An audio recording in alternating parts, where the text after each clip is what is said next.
প্রতি বছর সারা বিশ্বে 2 বিলিয়ন কিলোগ্রামের বেশি ভেড়ার উল উৎপাদন হয়।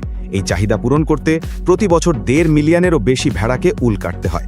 কিন্তু কিভাবে একটি প্রাণীর লোম বিশ্বের অন্যতম মূল্যবান পোশাকে রূপান্তরিত হয়, এটা জানতে চলুন যাই নিউজিল্যান্ডে, যা বিশ্বের 3য় বৃহত্তম উল উৎপাদনকারী দেশ। ভেড়ার উল হল বিশ্বের সবচেয়ে মূল্যবান প্রাকৃতিক তন্তুগুলোর একটি।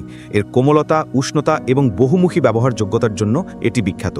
এটা একটি নবায়নযোগ্য সম্পদ, কারণ ভেড়া প্রতি বছরই স্বাভাবিকভাবেই উল উৎপাদন করে, যা শিয়ারিং বা উল কাটার মাধ্যমে সংগ্রহ করা হয়।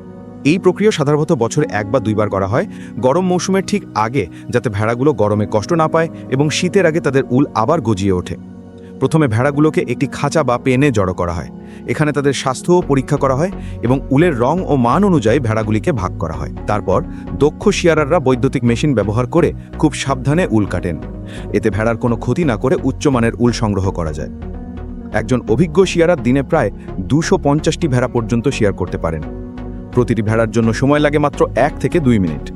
মূল কৌশল হলো ভেড়াকে এমনভাবে ধরা যাতে সেটি আরামদায়ক থাকে। এতে কাজ দ্রুত ও নিখুঁতভাবে হয়। নিউজিল্যান্ডে সাধারণত শিয়ারিং শুরু হয় ভেড়ার পেটের দিকের উল দিয়ে। এগুলি সাধারণত ছোট ও দাগযুক্ত হওয়ায় এর দাম কম। এরপর পিঠ ও শরীরের বাকি অংশের উচ্চমানের সাদা উল কাটা হয়। শিয়ারার প্রথমে নিচের অংশ থেকে শুরু করে পিঠ ও পাশের দিকে অগ্রসর হন। কখনো কখনো স্পর্শের উপর নির্ভর করেও কাজ করতে হয়। পরবর্তী ধাপে শিয়ারার লং পাস নামে পরিচিত একটি লম্বা কাট দেন, যা ভেড়ার মেরুদণ্ড বরাবর একটানা পুরো দৈর্ঘ্যে চলে। এরপর মাথার চারপাশের শেষ অংশগুলো পরিষ্কার করা হয়। এখানে বিশেষ যত্ন নেওয়া জরুরি, কারণ চোখ ও কান ঢেকে গেলে ভেড়ায় উল ব্লাইন্ডনেস হতে পারে। প্রতিটি ভেড়া শেষ করার পর শিয়ারারগুলো দ্রুত পরবর্তী ভেড়ায় চলে যান। এভাবে সারা দিনে শত শত ভেড়া শিয়ার করে এবং প্রতিটি ভেড়া থেকে গড়ে $2 করে উপার্জন করেন।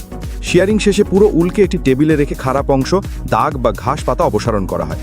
তারপর পরিষ্কার অংশগুলো বড় বেল বানিয়ে পাঠানো হয় পরিষ্কারের জন্য। কারখানায় প্রতিটি বেল খুলে মেশিনে ছড়িয়ে দেওয়া হয়। প্রথম পর্যায়ে একটি বিশেষ মেশিন উলকে খুলে বাতাস দেয়। এতে ধুলোবালি পড়ে যায় এবং পরবর্তী ধাপে কম পানি লাগে। কর্মীরা বাকি থাকা যে কোনো আবর্জনা হাতে সরিয়ে নেন। ওপেনিং মেশিনে ধাতব দাঁত থাকে, যা উলকে আলতোভাবে ঝাঁকায়। এতে মাটি, শুকনো ঘাস ইত্যাদি পড়ে যায় এবং উল আলগা হয়। এরপর উলকে 77 থেকে 82 ডিগ্রি সেলসিয়াস গরম পানির কয়েকটি ট্যাঙ্কে ধোয়া হয়। সামান্য সাবান ব্যবহৃত হয়, যাতে তেল, চিটচিটে ভাব এবং ময়লা দূর হয়। প্রথম 3টি ট্যাঙ্কে সাবান মিশ্রিত পানি থাকে এবং শেষ 3টিতে থাকে পরিষ্কার পানি, রিনসিংয়ের জন্য। এখানে অতিরিক্ত সাবান ব্যবহৃত হয় না, কারণ বেশি সাবান দিলে উলে আবার চিটচিটে অবশিষ্ট থেকে যায়, যা পরবর্তী প্রক্রিয়া কঠিন করে তোলে। চতুর্থ ট্যাঙ্কে পৌঁছাতে পৌঁছাতে পানি অনেকটাই স্বচ্ছ হয়ে যায়, আর শেষ ট্যাঙ্কে পানি এতটাই পরিষ্কার থাকে যে প্রায় দেখা যায়, যদিও পান করার মতো নয়। এটি শেষ রিন্স, যেখানে সব সাবান ও অবশিষ্ট ময়লা ধুয়ে যায়। উলকে একটি বড় বাষ্পচালিত গরম হাওয়ার টানেলে শুকানো হয়। ঘূর্ণয়মান ড্রাম পুরো উলকে ঘুরিয়ে ঘুরিয়ে দ্রুত শুকায়। এরপর কর্মীরা আবার হাতে পরীক্ষা করেন বাহিরের রঙের লোম অথবা যে কোনো ছোট আবর্জনা সরিয়ে দেন। তারপর উল 2টি পৃথক মেশিনে ধুলোমুক্ত করে আবার বেল বানিয়ে প্যাক করা হয়। প্রতিটি বেল ওজন করা হয়, আর্দ্রতা ও তেলের পরিমাণ পরীক্ষা করা হয়। তারপর এগুলো কারখানার গুদামে পাঠানো হয়। পরবর্তী ধাপে বেলগুলি খোলা হয় এবং গ্রাহকের চাহিদা অনুযায়ী মিশ্রিত বা আলাদা করে ফাইবার প্রস্তুত করা হয়। যেমন সাদা উলের সাথে কালো রং মিশালে সুন্দর হেদার গ্রে রং হয়। এখানে উলকে আবার ফোলা ফোলা করা হয়, যাতে কার্ডিং বা চিরুনি দিয়ে আঁচড়ানোর জন্য প্রস্তুত থাকে। কার্ডিং মেশিনে ধাতব ব্রাশযুক্ত রোলার উলকে আঁচড়ে সব তন্তু একই দিকে সাজিয়ে দেয়। সব শেষে সূক্ষ্ম রোলারে উল একটি পাতলা স্তর তৈরি করে, যা পরে সরু সরু স্ট্রিপে কাটা হয়। এই স্ট্রিপগুলো রোভিং নামে সরল লম্বা তন্তুতে পরিণত হয়। রোভিং এর পর স্পিনিং ফ্রেমে পাঠানো হয়, যেখানে এগুলো ঘুরিয়ে শক্ত ও সরু সুতা তৈরি হয়।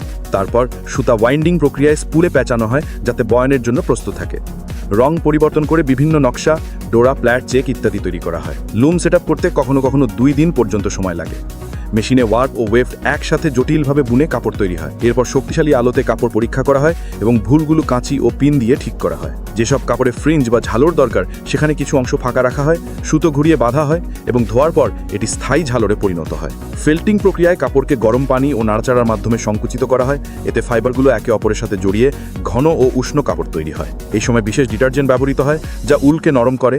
চাইলে মথ প্রতিরোধক ও মেশিন ওয়াশেবল ট্রিটমেন্টও যোগ করা যায়। এক রঙের কম্বল হলে বয়নের পরে রং করা হয়, মৌসুম বা গ্রাহকের চাহিদা অনুযায়ী। রং করার পর স্ক্যাল্পিং প্রক্রিয়ায় কাপড়কে নরম করা হয়। ধাতব ব্রাশ কাপড়ে ছোট ছোট বায়ুফাঁক সৃষ্টি করে, যা উলকে আরও উষ্ণ ও হালকা করে। অবশেষে কাপড় সেলাই কারখানায় যায়। এখানে কম্বল, স্কার্ফ বা অন্যান্য ডিজাইনের মতো আলাদা আলাদা মাপ অনুযায়ী কাটা হয়। প্রান্তগুলো সেলাই করে মজবুত করা হয়, লেবেল লাগানো হয় এবং চূড়ান্ত মান পরীক্ষা করা হয়। পুরো প্রক্রিয়াটি 10 দিন পর্যন্ত সময় নিতে পারে এবং শেষে প্রতিটি পণ্য প্রস্তুত আরাম, উষ্ণতা ও স্টাইল দেওয়ার জন্য। আপনার কেমন লেগেছে জানাতে ভুলবেন না। ভিডিওটি ভালো লাগলে লাইক দিন এবং চ্যানেল সাবস্ক্রাইব করুন। আবার দেখা হবে পরের ভিডিওতে।